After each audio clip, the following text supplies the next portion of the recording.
Hello, viewers around the world. You are welcome to Between the Lines this beautiful Monday, 15th July 2024.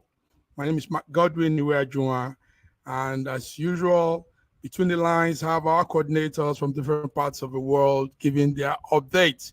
So in faraway Toronto, Canada, is Amon Sir George Chuku. Sir George, you're welcome to Between the Lines.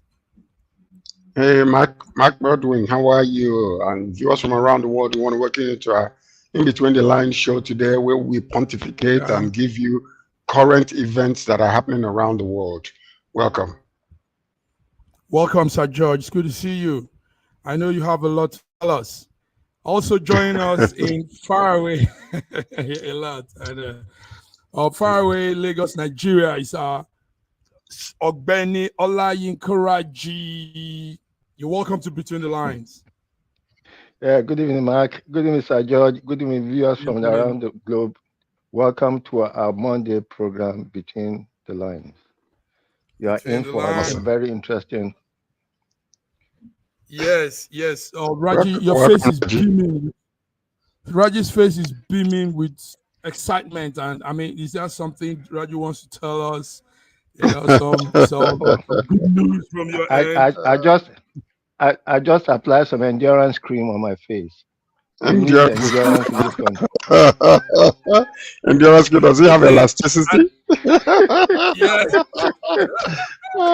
We need That's endurance it. in Uh, this country, man. one, That's one, one, one person that also has that beaming look is our diva from London, UK, Fiona Kanu. You're welcome to Between the Lines. Hello, everybody. Welcome to the viewers from everywhere they're tuning in. Sir George, Sir Raji, Massive Mac, pleasure to be here. Yeah, Good it's good to evening. see you. Thank you for Everybody, brightening our space and making us look good, Fiona. mhm. Everybody's looking real fresh today. What's happening? Hmm. Fiona, tell us what's there in UK that I we don't need know. to know. You lost the football. So I why don't you know. lost the match? Okay, we'll come to that. Gentlemen, lady, you're welcome. Between the lines, like we know, is our program where we give our updates. We look through those lines too. Now, it's no more like a news anyway, but it's good we analyze it. We're also taking note of various leaders from around the world calling to condemn the shooting at Donald Trump's rally in the state of Penn, where the former president was shot. Um, that um, very very interesting action there. George, what was it that we were seeing? What's it that we were seeing? The young man Thomas Crooks Matthew. jumping to the rooftop. Mm-hmm. Well, it's just one of those individuals that we believe that we need some psychological evaluation and help. Many people appear these days without knowing that physical sickness is, really not the only sickness that we have. Sometimes we have mental sickness, and it can come Mm-hmm. through all kinds of things: association with people, association with groups, and sometimes it's because of pressures of life, and we don't know how to deal with it, and we go ahead and want to take it out on others. And some of these mental issues that are happening around, sometimes we give it different medical names, but it's just nothing but people that are allowing themselves to be used by the enemy. Because when those voices come and you don't condemn it, they will fester, and before you know it, it becomes something that will cause either problem, harm to the individual or to others. The young man is dead, only 20 years old. So we don't know yet what is really going on. But the point is that we are asking the question. The people that we are manning the place and protecting the former president, and news have come out that actually that they saw the guy with the rifle. They saw him act prior to, and they were trying to call the police attention to that place. And finally, he was taken out after several shots. And thank God that he did not kill this man, because it would have been a chaotic situation in the states as you see it today. So thank God that he made it. We condemn such acts. politics should not be a do or die situation. We can disagree to agree, or agree to disagree, or whatever, however you say it. But in this particular situation, violence is not the answer. So, well, life is lost, and our special condolences to the family that lost one individual, actually a firefighter for that matter, who was there to protect his family, and then was able to, the bullet hit him, and then they tried to give him a resuscitation, but he ended up giving up. So it's really a sad situation when it comes to politics, especially in America. They preach, democracy, civility and all those things, but internally, they don't show us a good example, what democracy is supposed to be like. So we're very saddened over this situation, but it's not a time to point finger pointing. It's just a time to thank God that Trump did not die. Thank God, and the condolences to those that lost their loved ones. Even the family of this young boy that just died. It's just a sad situation, because I know they're going through some things. By the way, he used his father's rifle. So another situation that we're going to be talking about is the ease which anybody can go and grab a rifle, whether they have license or not. And Okay, what is a young man doing with that? Yeah, we'll come to more of that, George. Thank you, George, for all you've been saying. But before we go on, let's see a clip of what happened that Saturday. If you want to really see something that said, take a look at what happened. Hold.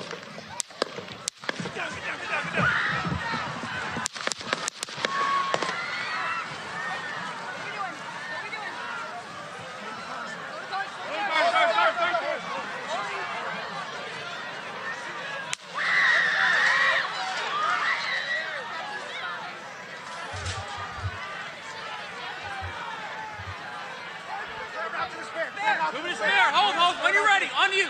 Ready? Move. Up. Move. Go. Up. Hawkeye's here. Hawkeye's here. Move it to the spare. Spare, get ready. Spare, get ready. We ready? Shooters down. Shooters down. Are we good? Shooters down. Are we good to move? Shooters down. We're good to move. We're clear. Let's move. Let's move. We're clear.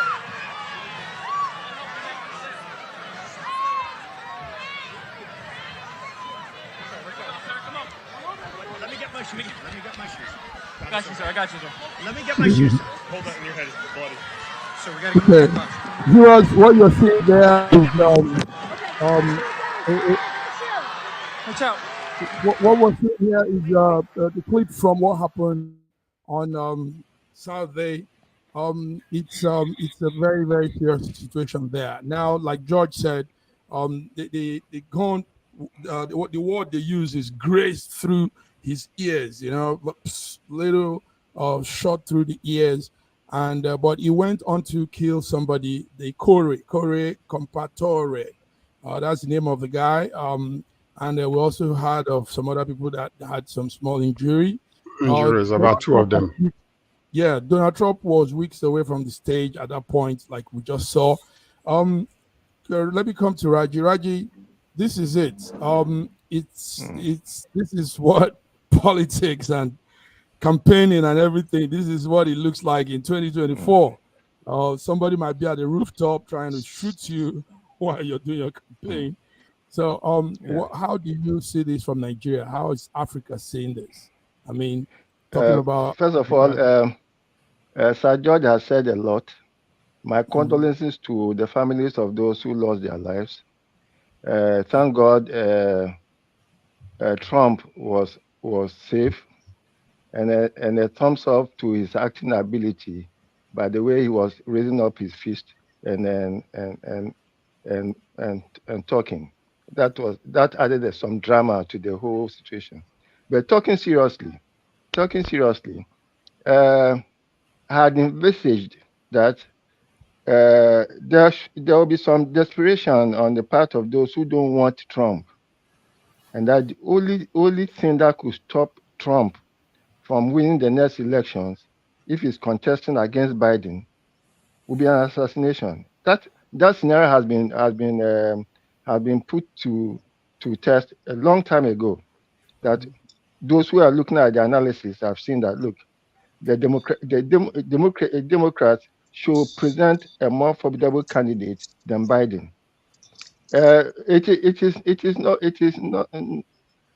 I don't think that political assassination has been very much rife in Africa. I can remember that a few cases in during military regime when there have been political assassination, but not of a candidate on a candidate's campaign. So Okay. there isn't much for us to learn in Africa other than for us to go out with the decency with which we normally approach political campaigns. Yes. Okay. Thank you, Raji. Fiona, I know we talked that day. Now, what you guys are seeing is a clip remake of how it was. That's his aim. That's the distance to where he was and where the relay was going and the shot he took. He looks like a smart marksman, but he didn't, because that's some distance anyway. But he didn't get the right thing. No, he didn't get the target. Killing innocent people in a rally, doing all of this havoc. What does this portray in this American election, Fiona? What do you think? Where are we going? Where has it going to be like by the time we're electing? By the time Americans will be going to the poll? Okay, so first of all, I want to sort of echo the condolences to the people of lost, including he's a 20-year-old man. He's younger than my children. I mean, it's ridiculous. So that's the first thing I want to do. The assassination attempts made on politicians and people of interest are not news to us, so it's not really, it's just unfortunate, and that's just what's happened. It's happened in America before, so it's not really something that's new to the territory.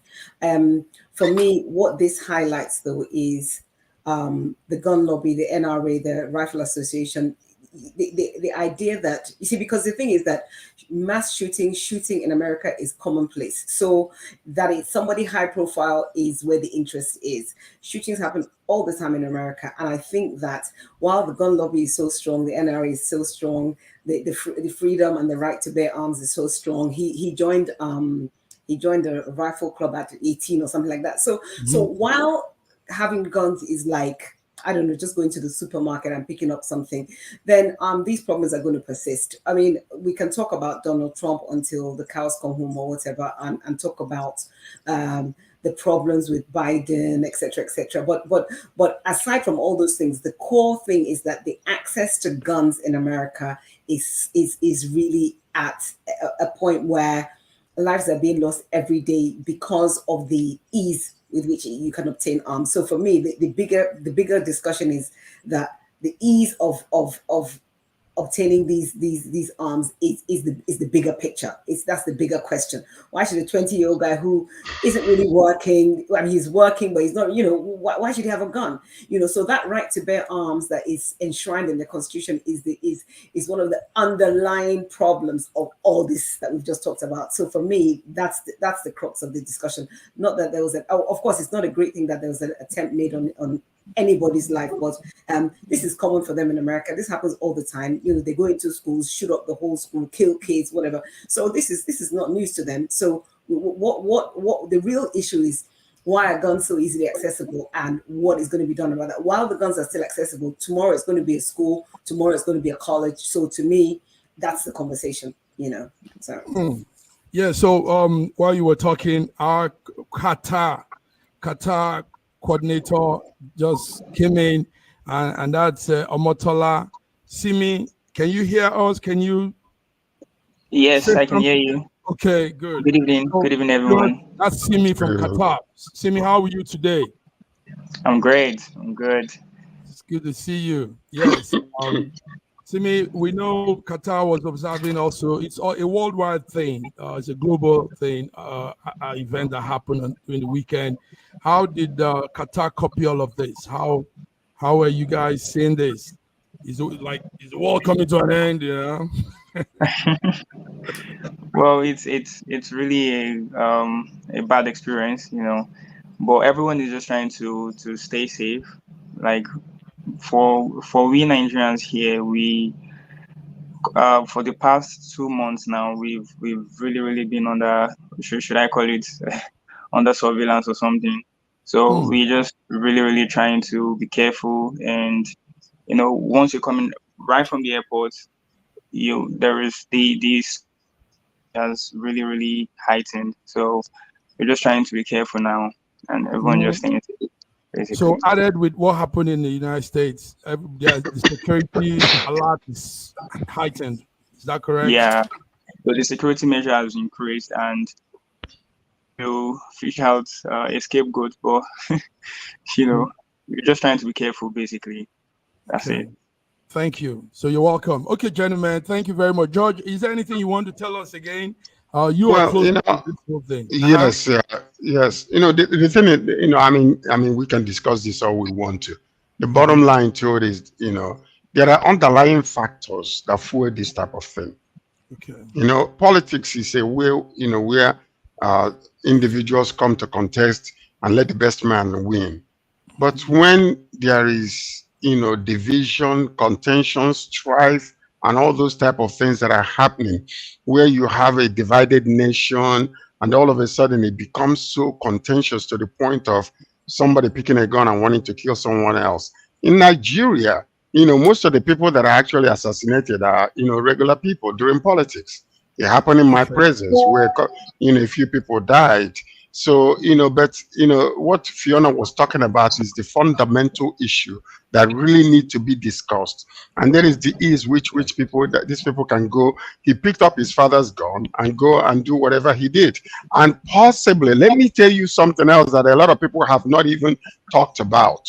And this is that one thing, that most of the time in these rallies, there are some people that come out openly with guns. And they come out not simply because they wanted to kill one of their own, but they come out as in readiness for anything that can happen. And then maybe that's the reason why this young man had that gun all the while. And a lot of people saw him, and nobody actually reported him as, being somebody coming out with a gun.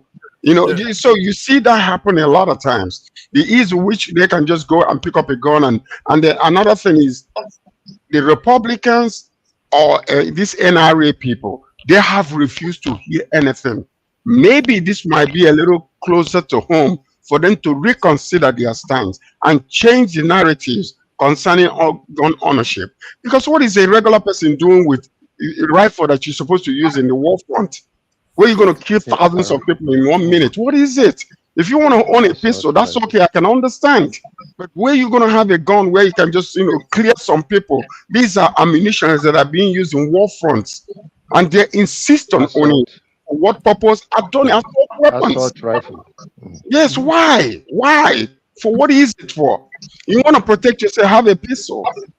But why you want to have a rifle that will kill thousands of people? And that's the main reason why thousands of lives, 100 and something people are killed almost every day by guns in the United States of America. Most of them are not even reported anymore. They're not. Okay, it's George, no longer news.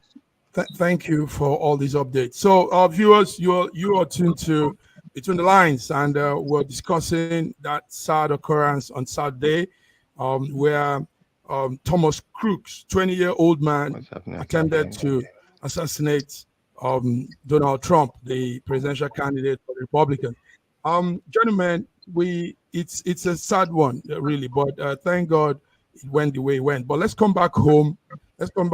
Some happenings also in our home too. Nigeria has some story that is also sounding not too good. Aliko Dangote, Dangote Refinery owner says NNPC has just 7.2% of stake in the Dangote Refinery. Now we're talking business. Why I'm bringing up this is because from the onset we've been following that news. And we thought the Dangote Refinery is an offshoot of NNPC. Now the man comes out to tell us, listen, you guys just have just a tiny thing in that business. You don't have all the stake there.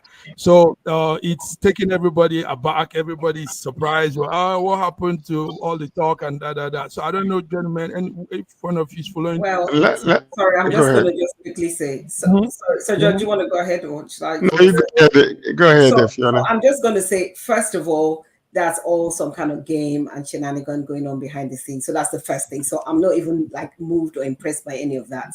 The story goes that NNPC didn't fulfill Pay. their own side of the bargain. So they didn't fulfill their supposed it was sort of fulfilled by, I don't know, end of June or something like that, which they didn't do. So the equity they had, the equity stake was only 7.2%. And that's what happened in any business deal. If you have an agreement that you're going to pay a certain amount for a certain amount of equity and you don't pay all the amount, then you don't get the equity. So that's in a layman's terms, that's what's happened. But I am sure that there's some other thing that's going on behind the scene that we don't know about, because it doesn't make sense. And if it doesn't make sense, it's not true. So there will be some other story that we'll find out down the line. But that's what I think. That's just my own personal, observer's opinion. So yeah.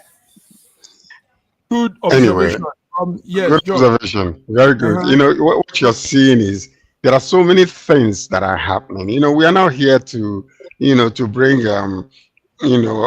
conspiracy theories about things like that. But we remember a few months ago when Aligo Donkote was looking for the president Tinubu because of the money that he's owing, he's owing a central bank, 2 point something billion dollars, that he was supposed to pay, which he wasn't able to pay at that moment. He was looking for a way out of the whole entire thing. The president kind of shied away from him for many, I don't know whatever happened. Maybe they met, at the mosque or something like that.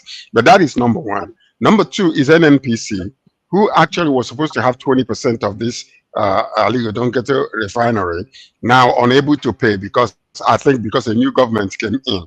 But the question you have to ask yourself is, that's number one. What happened to that loan that was unpaid? Because $9 billion was given to him. And before Emefiele was arrested, Emefiele said that he has already paid several, percentage, 70-something percent of that $9 billion that was given to him. Now it was remaining about 2-point-something billion. Then there's this NNPC type of situation happening over here. See, a lot of times what we don't see is the underlying factors, the things that are really going on behind the scenes. Because there are so many figures, going around, 3.46 billion, 2-point-something billion. And these people, whether they're paying or not, all these little things that are going on. What happened to that loan that he did not pay? Has he paid it?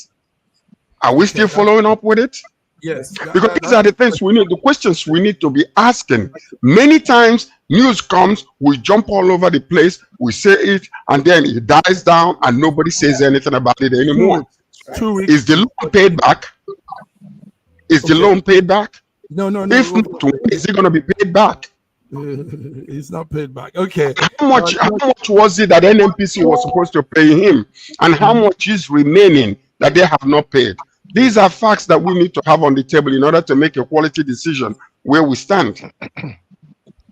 Thank you, George. Okay. So, well, that's it. The agreement with NNPC, like Fiona said, was a 20% stake, but they failed to pay. And that's what Dangote has revealed this morning. Alhaji Aliko Dangote said that the national oil company didn't pay, they only paid 7.2% of that asset. Meanwhile, we all had our eyes on that Dangote refinery. We said Nigeria partly owns this. This is also one of our assets, but now we're hearing something else, and it gets really crazy. Simi, how do you are in Qatar, where oil production, you see what it's doing in this life of the people. But in our case, it's something else. How do you compare this whole thing with what where you are? For me, I just feel like there are some infrastructures that really should belong to the government. I mean, if an infrastructure as big as oil refinery is being owned by an individual, I mean, for a whole country, it doesn't really sound good. Here in Qatar, most of these organizations are owned by governments. Most of them. There is no individual ownership here. So I mean, whatever must have gone down, because the story really is still foggy. It's not clear. We don't know what's going on behind the scenes, just like Miss Fiona said. So whatever they have going on between them is their business. But like, I still feel they are not coming out clean. It's not really their Why business. is he saying You it need to now? know. Why is he coming out now? Nigerians, Nigerians Why need is he to know. coming It's out to not that- tell us now? Okay, why is he coming to tell us now? But let's hear. Let's welcome our man that is here to tell us a lot. Godwin Ibe from Moscow, Russia. Godwin, you're welcome to Between the Lines, Monday, 15th of Thank July. you so much for having me. Nice. Okay, so yeah, why is he coming out to tell us now, Simi? That's a good question. And all the other questions. Can I make a side comment before we bring him in? Because he asked a question. Okay. Do you remember the sabotage that was going on about releasing crude oil to him while he's going outside of the country to try to meet up with his quota in order to satisfy that 650,000 barrels of oil that he's supposed to be, producing? So, you have seen a few number of things happen a few weeks ago with him when he was complaining about the sabotage that was going on, why they're not meeting up with their own quota. So now maybe this is the reason why he's now coming out openly and saying, listen, these people are defaulting and we don't want to have anything. Let's let it be clear that, because there is a reason why he's coming out now. And a few number of incidents happened recently regarding, meeting up the quota, and then they're sabotaging him receiving crude oil. And the question still remains, why is he buying crude oil in dollars rather than buying in our own currency? If he's going to sell it within our current, with our own currency, why are we doing that? It's a local production. We can sell in the quota that he's going to give to us. Now, the one he's going to export, maybe he can buy it in dollars. So that's the question. Maybe God will have an answer for us. Yeah, Godwin has an answer, but before something on this issue, Godwin, how is it of you people following what happened on Saturday? What's your how do you copy that whole incident? Trump and the young man, the attempted assassination. How is Russia seeing this? It's very horrible. It's very horrible, and I think a lot of people have spoken on it, pointed accusing fingers to one another, especially the internal political party. But the most important thing is the fact that it's not the first time it's happening to a political high figure. And I think I mentioned it here before, that one of the things we see in the so-called Western world is the threat to life of high political figures. It seems the intelligence agencies are in the world of their own, and the top figures or the hidden bureaucratic powers are on another world of their own, and just a part of them control the security forces. So this is not something that will happen in a normal place with a hierarchy where high political forces are just attacked by any riffraff. And we are hearing that even the intelligence agency are saying that there was a motive behind the attack, and he had help and coordination. And this is a very interesting revelation, which I think is sad to observe.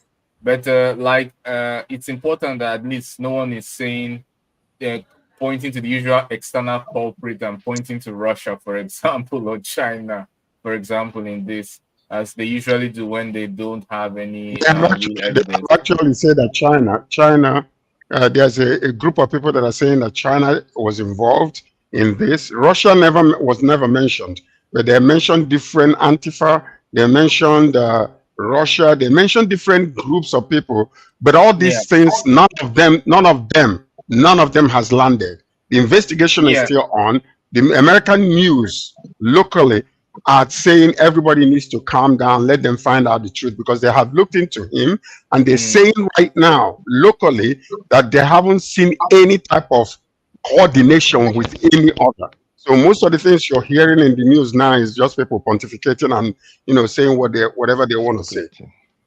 Yeah, but the pattern of things that happen in the West, it has a particular pattern. First of all, you have the people who saw the incident. Next, you have a lot of things being thrown to the wall. And then anyone that sticks will be the official mantra. But when you give it like 3 to 4 months max, you get one real event, one real story with a lot of traces that corroborate and point to it. So we just give it time. In 3-4 months, you get to the bottom of the story. Yes, thank you guys. Thank you all. Let's go on a small break. We'll be back. Viewers, you are tuned into Monday Between the Line SSM. And we'll be back, guys. We'll be back. In a world where news flies around every minute, you need the ability to relate and connect with what matters and stay up to date. Schengen Story Media News Echoes program is Africans in Diaspora and at Home's leading English news network, one of the most trusted, respected sources for news updates on current affairs as they affect global Africa.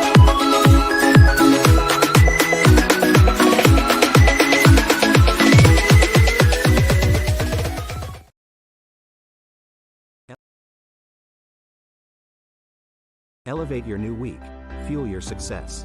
SSM invites you to kickstart each weekday with our news update, Between the Lines, featuring the week's top news and analysis, and the most attention-grabbing lines, Deciphering World Event.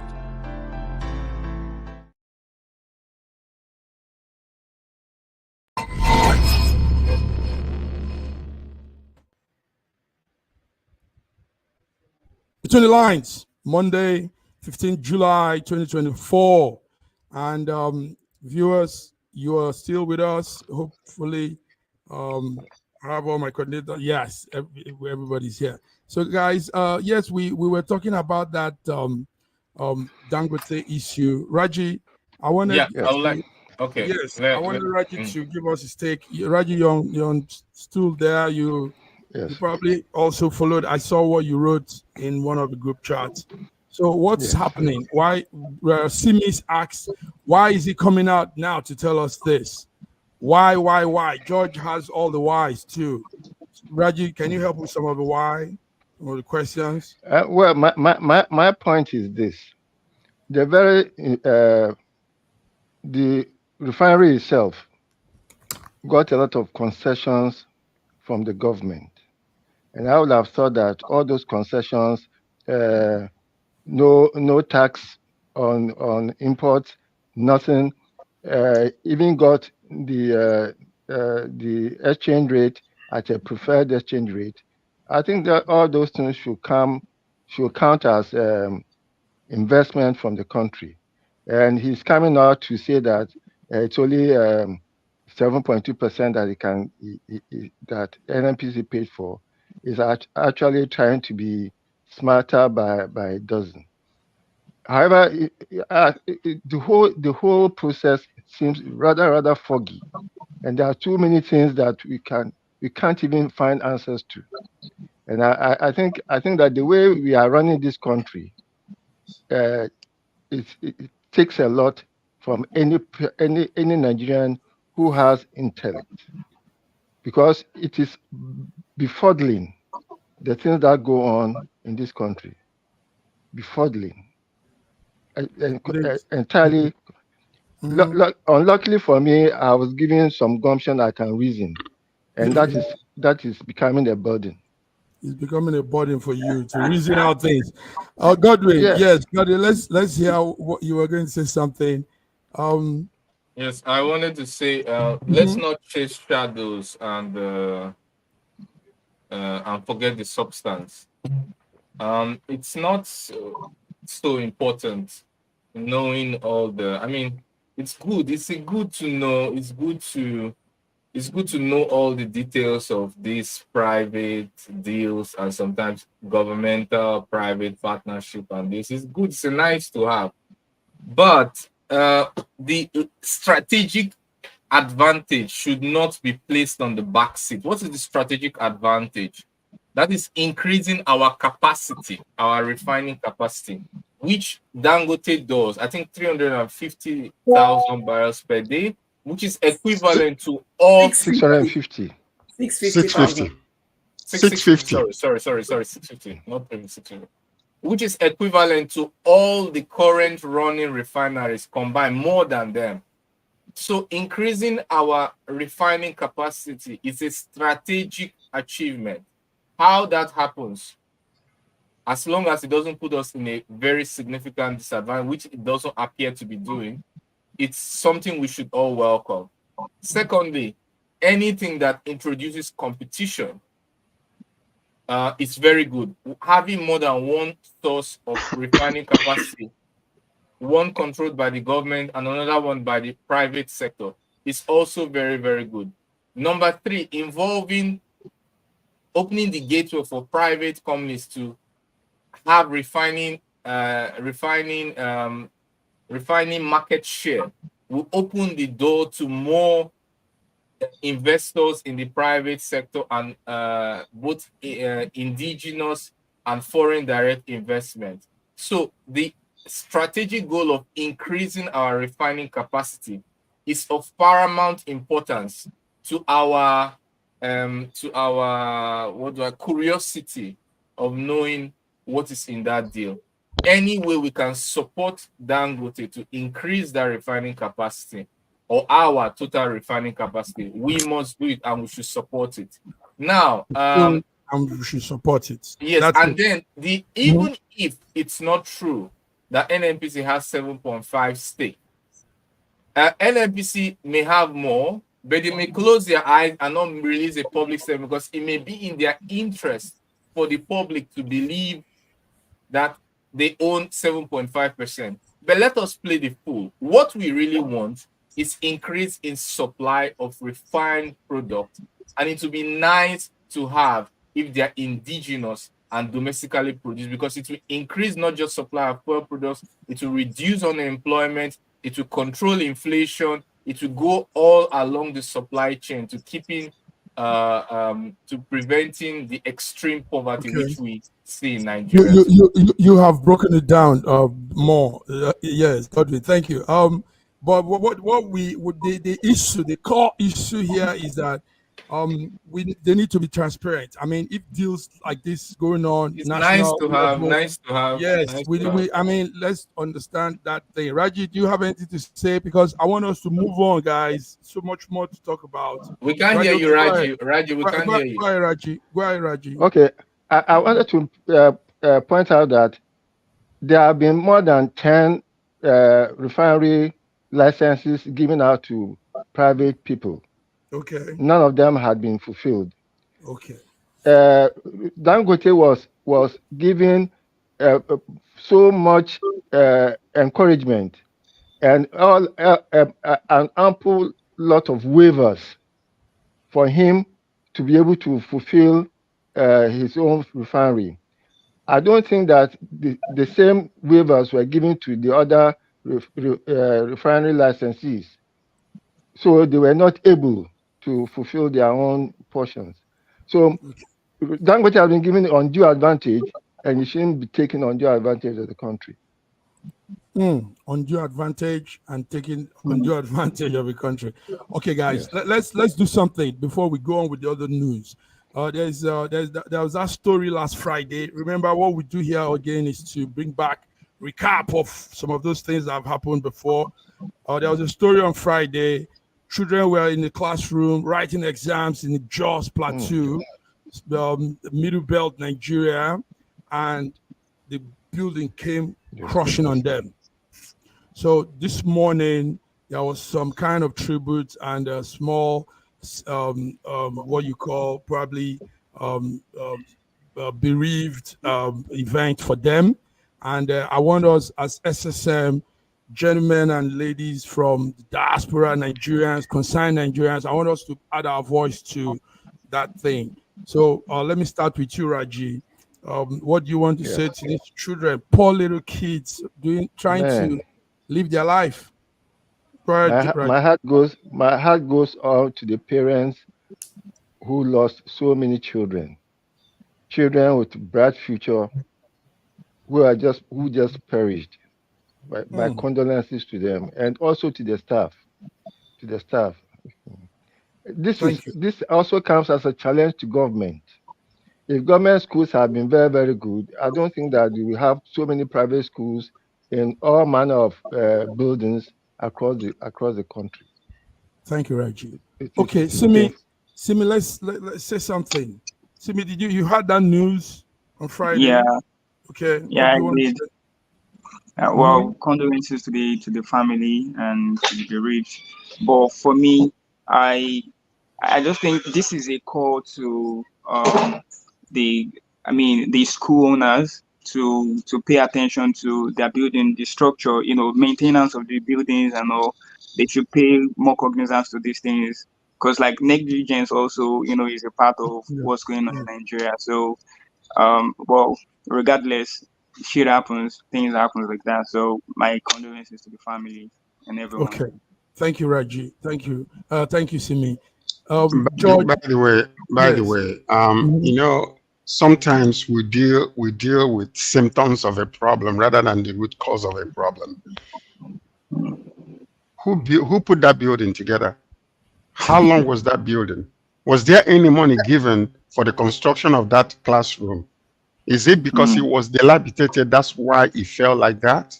So these are the fundamental things that we need to look into, really. When you're talking about children, innocent souls that are in school, and then we're going to brush it all over and act as if it's really nothing. How did it happen? What was the root cause of it? Was somebody given, contract to build that building and they did not do it well? You see what happened in Lagos before when the building collapsed and a few people died? They went to the root cause and they wanted to find out, what is it that you guys are bypassing? Because you give contractors money to do things and they go and find ways of avoiding spending too much money. And these are the things that are costing lives of these little children, innocent children. So let's find out actually what brought about this. Why is it dilapidated building? Because if it is, the government needs to pay attention to it.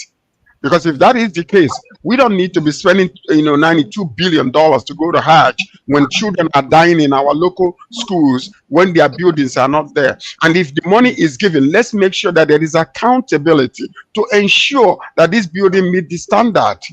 So that, these are little things you need to be paying attention to. But we make noise and then tomorrow is all done. Then next you're gonna find out from another state that such a thing happened. We ought not to be hearing stuff like this. Thank you, George. Yes, the lady in the house. What do you? I know. Shana. So, another day, another week, another building collapse in Nigeria. This has become our regular thing. It's not the first time it's happened. It's not the second. It's not the first time it's happened in a school. It happened in a school in Lagos last year or the year before. So this has become our standard, way of negligence. My condolences to the families of the young lives that have just been put out without any hope for the future.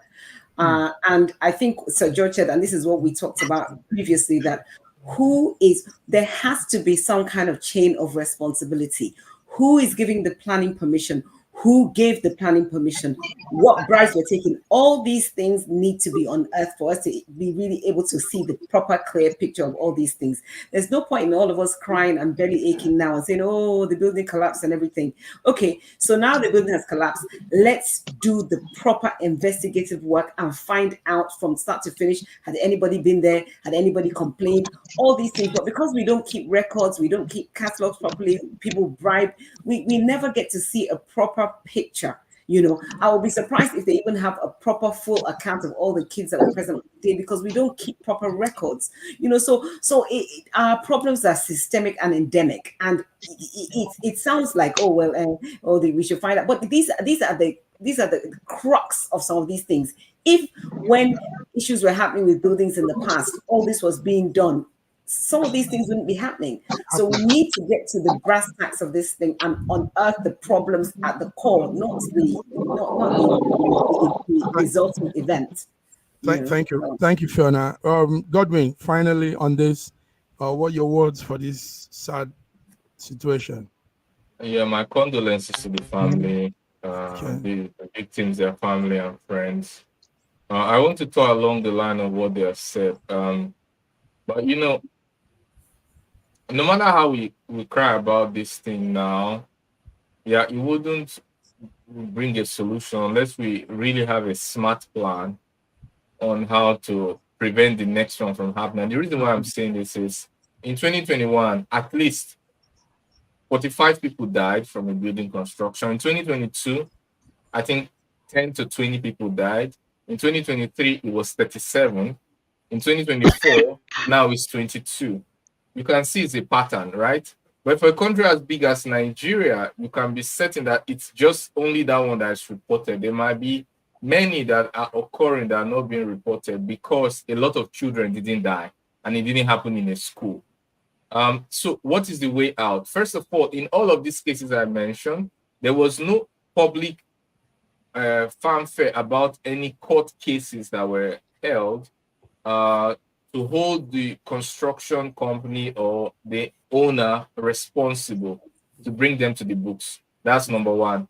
Number two, we didn't hear anything about regulatory measures taken to prevent other buildings in the area. For example, post-construction structural integrity checks. These are something that could be done and done on a local government area level, to make local government areas more responsible for structural integrity checks in their neighborhood. This will make it more accountable, will make it a sense of responsibility both to private and to government regulation. And then the public fanfare and public announcement of the cases will help to put construction companies and people who intend to construct, how do I say it, so that they will understand that there are consequences for neglecting international best practices in terms of construction. So these are the ways that I think we'll be able to prevent the next one from happening. Constructive talk here. So viewers, that's it. Our condolence is disheartening to lose these children that have built promising future, but this is what has happened in Jos, and children were crushed while sitting for exams, and sad story there. All right, gentlemen, there's a news flash that just came in. Trump has picked his vice. He says he's a senator from Ohio, J.D. Vance. That's Trump's vice for his election. George, you want to check on that for us next time we come? The senator is going to be running along with Trump. We hope he doesn't play the Pence style, bite him when it's time. Okay, gentlemen, let's move on.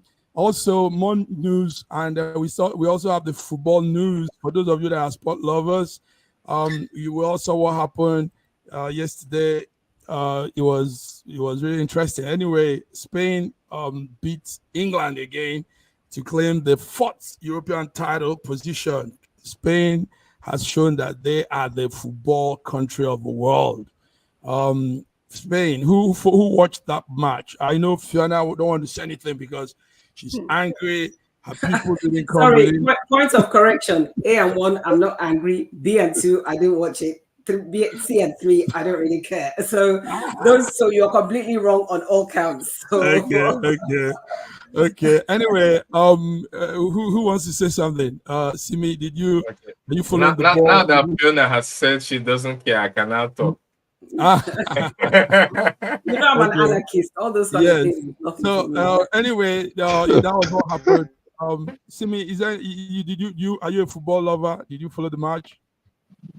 Unfortunately, I'm not a football lover. You're not a football lover. Okay. So I'll join Miss Fiona.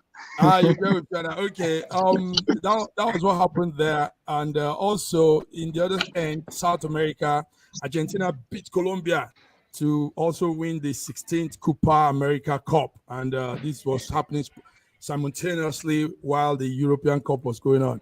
So some football gist there. Now let's come to something again very, very interesting before we go. Somebody's warning us, and that's a man called Dr. Akinwumi Adesina. Dr. Akinwumi Adesina is the president of the African Development Bank group. He's saying that Nigeria importation, our policy on importation will destroy our agricultural sector. Does anybody have a gist on this? So Yeah, additional was let me saying just mention something about that. You know, okay. I mean, Dr. Kyunwumi is shooting himself on the foot. And why do I say that? There's been food crisis in Nigeria for the past how many months now? A lot of people are dying of hunger. The infrastructure is not there to distribute food equitably and fairly from one place to another because of insecurity.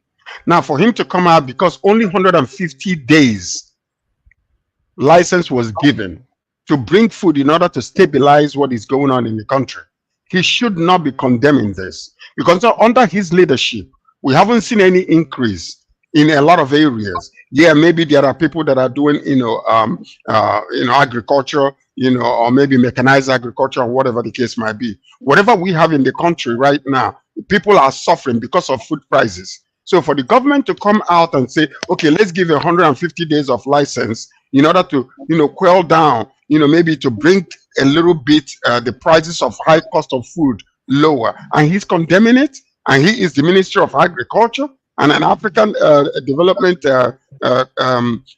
infrastructure for that matter. I don't think it's right. His focus should be the welfare of the people of the nation. Food importation, if they're given the opportunity to flood Nigeria with the necessities of life, like food, maize, and all those type of things that they're reducing the license, should help people out. But So why is he coming out to condemn it? George, let's play. Dr. Gordon will say the devil's advocate. How come that we totally rely on importation of food when we have the best soil, our vegetation? Have you seen what the vegetation? Can I say something to you? I'm trying to understand. Sorry, I'm trying to understand George's question. Yes. Are you against importation? Are you pro-importation? I'm trying to understand. Listen, we are in a crisis in the country, and believe it or not, many of us will not feel the pain local people are feeling. Many people, they have money, but they can't buy food. The food prices are so skyrocketed. So what we are doing is the government is trying to find a solution. Number one, because the food prices, we have food in Nigeria, but it is high. So now if they allow importation and give incentives to these people to import food only for 150 days, it's not a permanent thing. It's not a permanent thing. If they're giving license, to import everything, no, there are selected products that they are saying, let's bring it in order to just balance the price out. There are countries that are producing this thing in masses more than we are, and we can actually get it cheaper from them. That's what a lot of countries do. They might produce rice, but maybe that another country is doing a better job in producing that particular product. Like, for instance, why are you shaking your head? Ukraine supplies us with certain things that they are very good at. So what I'm saying is, I don't think him being in that position should be condemning what the government is doing in order to reduce the hunger in the nation. Okay, so George, maybe somebody else might have another idea. That's his stand. So did you hear George? Viewers yes, also blowing up. So yes, George is saying there shouldn't be a ban on food importation. That's what George is saying basically. For the 150 days in order to reduce the hunger that is in Nigeria. Okay. Right. Okay. Fiona, do you agree? Go ahead, Godwin. Okay. Yes, I am against the importation of food that we produce locally, because there's a lot you can do in 150 days. I didn't say importation of any good. We talk about Russia, Ukraine. They are bringing in wheat. That's okay. They don't grow well in Nigeria. For things that grow well in Nigeria, I am against the importation of that because it competes with local farmers. We are driving what is even worse than short-term fixes of fixing that hunger. It's pushing these producers out of business. One thing you should understand is that countries that export food as a strategic sector, some of them don't do dumping. Some of them subsidize the prices of their exports. And sometimes the prices that you're buying those things are not exactly the cost of production. They might be the cost of production minus government subsidy. When a country is interested in increasing its market share in an export that it considers to be of strategic significance, it might subsidize it. You do not kill your industries because another government subsidizes food. What you should go is to treat it structurally. Why is it that food that we can grow at home and we have the competitive conditions? That means relative to other countries, the conditions we have at home is more favorable than there. Why should we not fix those problems that are preventing us from taking advantage of it or utilizing our competitive advantages to our own advantage? So there's a lot that can be done in 150 days, and we shouldn't use it to destroy. Can I respond to that? Okay. Massive Mark. If you had listened to me, if you had listened specifically to me, you will hear what I just said. As the man himself, being the leader of this, should not be condemning it, because his interest should be the welfare of the people in Nigeria. He's been the leader. How long has he been the leader of this agricultural section in Nigeria? And yet people are dying daily. He was the minister of agriculture. Yes. Okay. Now okay, he was. Okay. Of a So development bank. What I'm saying is this. What solution does he have presently to solve the problem that we are having in that country because of food insecurity? That's what I should be hearing, because he's talking about mechanized agriculture. He's talking about a long-term solution. People are dying today. What solution does he have? Is my question. Okay. Because yes, we cannot be subsidized. Yeah, they can subsidize. What I'm saying is this: in a crisis situation like what we have right now, what we are looking for is imminent solution to solve the hunger. Hunger is not going to wait to kill a child simply because of whatever. We are trying to look for solutions for the current moment in order to cushion what is going on until further notice. Okay. I will not prevent the government from doing that. Take note also, it is not all the food. It's not all. There are specific food. There are specific food. Specific. Also, believe me, I follow Akinwumi. What he's really trying to do, what he wants Nigeria to do, is to begin to homegrown their own food. I mean, look inward instead of outward at all points. Fantastic, but what do you do now because of what is going on? What do you do now? People are dying currently. That's what we're seeing. But it is this what you do now that is making us suffer up till now too, because we want this spontaneous. Until the solution comes, what do you do with our children dying? Let me tell you what to do now. Okay, gentlemen, let me tell you what to do now. You know what we could do now? What we could do now is probably try and see if Dr. Akinwumi could come and talk with us. And another thing we could do now is begin to wind down on this program because our time is running out. But before we do that, gentlemen, please, Wole Soyinka is an icon and a big one for that matter. The world celebrated him yesterday as he clocked 90 years. There's nothing anybody can say. This man is a legend. I mean, this man has millions of people that believes in him, his ideologies, his style, his books, his everything. So we cannot but also join to celebrate Wole Soyinka, Nigeria Nobel laureate Wole Soyinka, as he celebrates his 90 years birthday. So gentlemen, let me hear it from every corner. Let me start with the woman in the house. Fiona, say something to Wole Soyinka. Congratulations on your 90th birthday. Is that all? That's it. Yes. Raji, let's hear Raji. Raji, you're silent today. Yeah. Say something to Wole, the big man. To Captain Blood of Tortuga. Happy 90th birthday to Kongi, the man himself. Okunyogun. Yes, Wole Soyinka. Omotola Simi, say something to Wale Soyinka. Happy birthday, sir. This man has personally been an inspiration for me. I really can't lie. I read his book growing up, so he's just right in my heart. Happy birthday, sir. Happy birthday to you, Wale. I hope you're hearing us, Kongi. We are on. We are adding to George, you know, George, about him? You think I'm going to say something negative about my man? No, go ahead. I know he's your man. No, I love the man, but I just hope that he will remain a statesman, because recently he's not been doing very well. But congratulations anyway in his pontification about a lot of subjects. So I'm not going to bring it up right now. 90th birthday, you look good at this particular age.